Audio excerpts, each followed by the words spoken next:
The best month of the year is here, which is why you need to know that we are now partnered with BetMGM. We'll be using BetMGM lines to make all of our picks, and we'll have special offers for the listeners and the viewers of the Field of 68 throughout the conference and NCAA tournament. If you haven't signed up for BetMGM yet, you can use the bonus code FIELD150, and you'll get $150 in free bets on your first wager with BetMGM, regardless of whether or not that bet hits. Here's how you make it work. Download the BetMGM app and sign up using the bonus code FIELD150. Deposit at least $5 and place your first wager on any game, and you get $150 in free bets regardless of the outcome. Just make sure you use that bonus code FIELD150 when you sign up. And most importantly, we have some fun stuff coming up for the conference tournaments and for the NCAA tournament. Bet insurance tokens, college hoops odds boosts, and what I love the most, a nice little parlay boost, as well as a ridiculous array of prop bets for anything that you could possibly imagine betting on in March and in early April. BetMGM is the king of the prop bet. So go download the BetMGM app, use Field150 as the code, and sign up today. And while I've got you here, a quick request. The best way to support the Field of 68 content that you get here for absolutely free is to engage with it. Rate and review the podcast. Like and share YouTube videos. Tell your friends about us. It all helps in a world where the algorithm is king. And now, back to our show. Big East. I love, and I'm going to the Big 12 from Asheville, from the SoCon. I picked going to the Big 12, and I'm sort of regretting it right now. Well, here's why. I don't think you can go wrong either way. I think I can. Here's why. Because I don't think there's enough on the line in the Big 12. Like, well, the Big East has bubble teams that need it. Yes. So that's fair. St. John's, Villanova, Providence. Seton Hall should be okay, but if Seton Hall loses their first game to St. John's, they could be in a little bit of trouble. So, I don't know. In that building with UConn running right now college basketball, I know you're going to take offense to that, but they are. I mean, they are. They won it all, and they're probably the best team in the country right now. I think most people would say, and they run that garden. I mean, and St. John's having home court, sort of a home court advantage there, but really not, because again, the UConn fans will come out like nobody else. It's going to be a blast. And then that's a good call. Here's the other storyline to it. Tyler Kolek. Yeah. Does he play? It seemed like, just from talking to Marquette staff on what day was that, Saturday, that I'm not sure he'll play in the Big East tournament, but I think that they feel pretty good about him playing in the NCAA tournament. No, he's not sitting out in the NCAA tournament. That dude will. Yeah, I'm just saying. He was shooting at shoot around, and he was shooting a little bit before the game. Yeah. Sure. I think we'll. Because who knows? Those obliques are like, man, we might not see him again. This could be a 6-week recovery, but hopefully this is something where he's going to be able to be healthy enough to be close to what he is, Yeah, remember, I mean, Dr. Goodman gave the whole rundown on the oblique. Remember? That was funny. And thanks to Pete Dewar, athletic training specialist, for clarifying that. He gave me my PhD after that. I should have lied. I'm like, no, that's not right.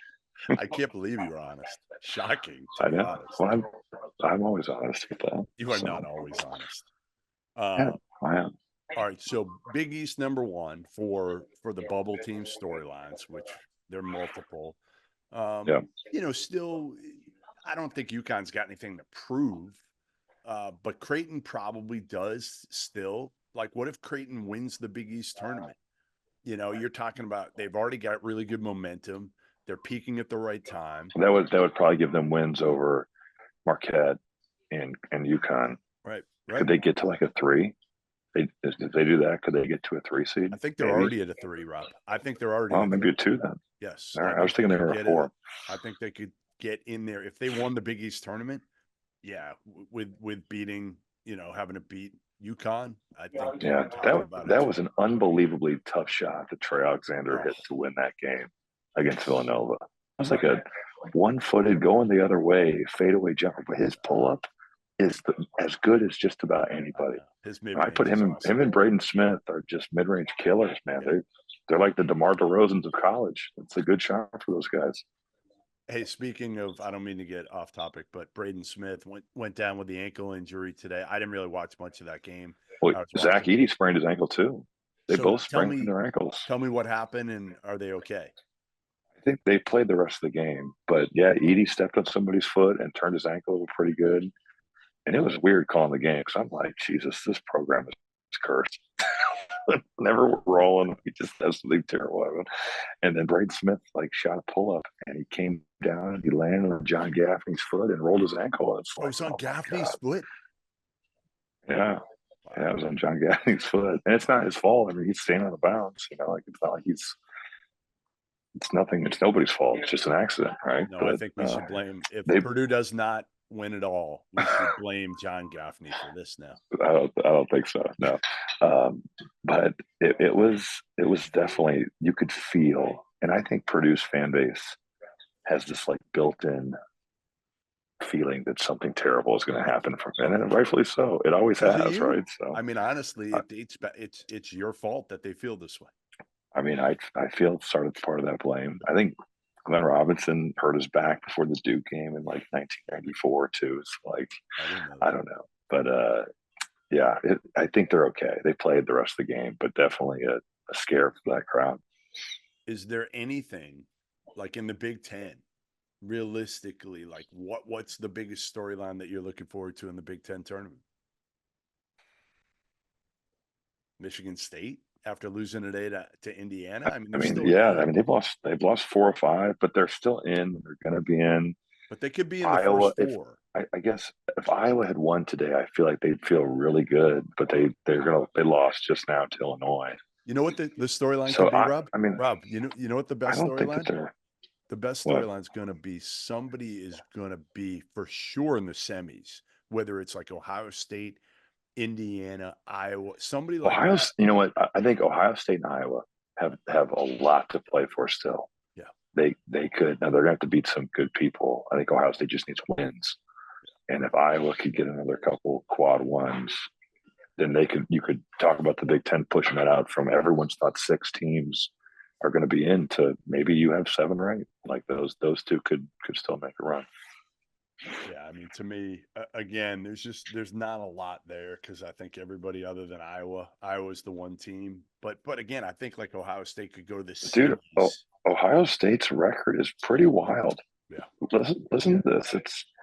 They just won by 22 again today. They're now 19-12 with wins over Bama, Purdue, Michigan State on the road. They don't have any bad losses. They've got 19 wins. So you're telling me that if they win 3 more games and they've got 22 wins, they should be in. They might be, which is wild. I don't feel like I see them anywhere.